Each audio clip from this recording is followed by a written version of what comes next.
Hi, I'm Dr. Gwyn Erwin, and welcome back to my channel, Healing for Your Life. Happy New Year, and I hope that 2020 is a year of hope and healing and fulfillment for every one of you. Because of the time of year, I wanted to talk about resolutions, because that's something that people readily make or hate making.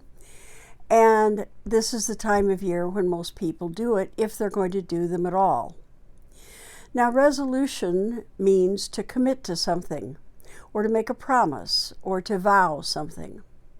But it has another meaning that is much more relevant to our topic of trauma. And that is resolve, not to do something, but in terms of finding a solution. That's actually the primary meaning, if you look the word up in a dictionary, is to solve a problem. So to resolve or have a resolution is about solving a problem. And one of my playlists is on resolving trauma. So I'd like to give you a different way of thinking about resolutions and resolve this year. Because most of the time when people make a resolution, it's I'm going to lose 20 pounds, I'm going to lose 50 pounds, I'm going to lose 5 pounds, I'm going to stop smoking, or I'm going to start exercising, or I'm going to take better care of myself, or I'm going to focus on this with my kids, or I'm going to work on this aspect of my career. And very often by the 5th of January, or the 15th, or the 20th, or the middle of February, those resolutions have crumbled and are just kind of dust on the floor that we find very annoying because we haven't fulfilled them. So I'd like you to think about resolution and resolving in a new way for this year and for healing your life. It's a process. It's not a commitment to have a series of events. It's about solving a problem and finding a resolution to trauma. In another video on the power of memory systems, I talked to you about the amygdala and the hippocampus, which are two of the most central aspects of the limbic system, which is in the middle of our brain. Just to review briefly, the amygdala scans for threat or danger, and it could be an internal threat, like somebody's not feeling well, or it could be an external threat. And that scanning preps the body. It kind of helps it leap into whatever action somebody is going to take in order to meet that threat. And so they're either going to plan to just collapse and avoid it and hope it goes away or ignore it, or they're going to flee from it, or they're going to confront it and fight back against it. And so the amygdala prepares the entire nervous system for that choice. And it arouses the body with adrenaline and cortisol and stress hormones in order to give the body and the mind and the nervous system the energy to follow through on whichever path of action or course of action the person has decided to do. The hippocampus is the part of the limbic system that calms that whole system down once the danger is past. And now we can start relaxing. Now we can start soothing. Now we can start believing that our solution or our path of action was successful. So that's the pairing between the two, the accelerator and the braking system. But I want to focus today on another aspect of that which works with that system. A traumatic state is one in which the person's 8 elements, if you watch the States of Being video, there are 8 elements. So in any given state, positive or negative, there are physical sensations, there are belief systems, There are certain kinds of memories that are more attached to that state than others. There is behavior, there is emotion, there is language that's involved with it, and I'm missing one other, but it's in that states of being video. So there are 8 aspects to any given state. Well, that's true for a trauma state as well. And a trauma state means that the state somebody was in when they were in trauma gets encoded through implicit memory, so that when it is triggered in the future, you have those same state experiences because they are linked to that trauma state. Now, for a trauma state to get encoded, there are 3 elements that have to take place. The first is intensity. The second is duration. And then the third is repetition. So let's say that somebody is exposed to a traumatic event that has a beginning, a middle, and an end, and that they have had successful help in processing that traumatic experience. That's going to be encoded as an explicit memory, but not necessarily as an implicit memory or as a trauma state, because it was resolved through the processing that followed the traumatic experience. If somebody has cumulative trauma, so that the trauma gets woven into daily life and can go on for months or years, which usually happens via relationships, then that trauma state does get encoded because of the repetition. It also may get encoded because of the duration and its intensity. And so it's much harder to resolve that trauma state for a couple of reasons. One is it's ongoing.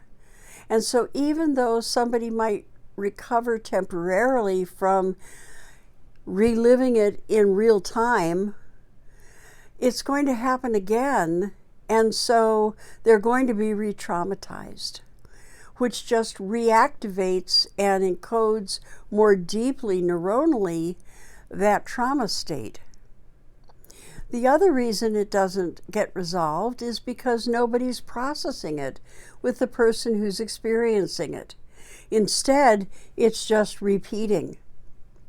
So what happens in our brain is that with an intense experience, the brain begins a series of firings from cell to cell to cell to cell throughout that experience.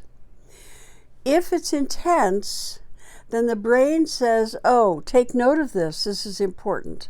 So jumping from cell to cell to cell to cell, it's setting up the brain that this is something pivotal.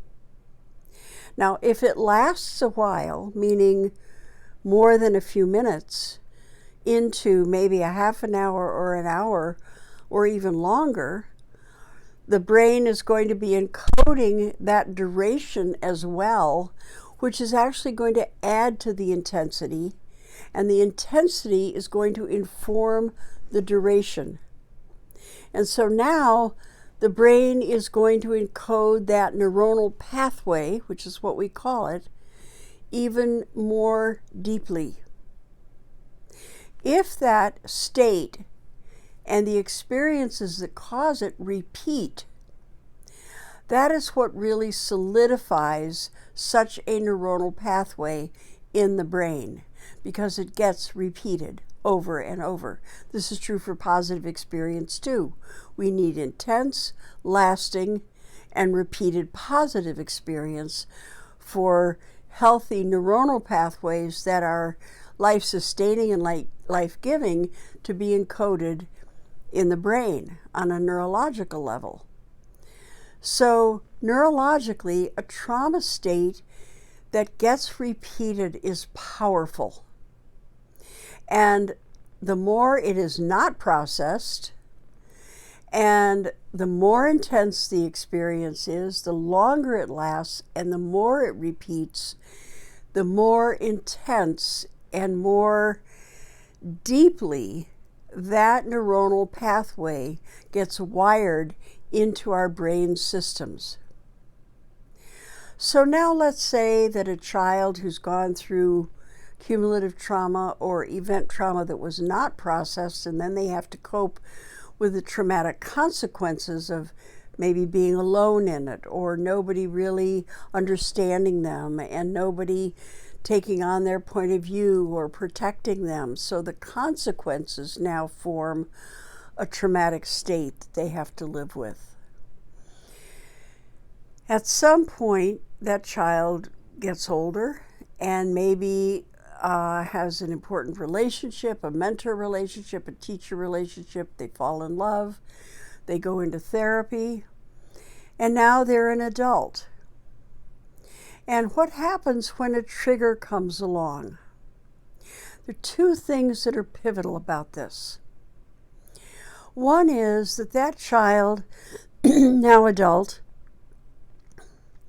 may have a constant hum of alertness to pay attention to all possible signals of danger.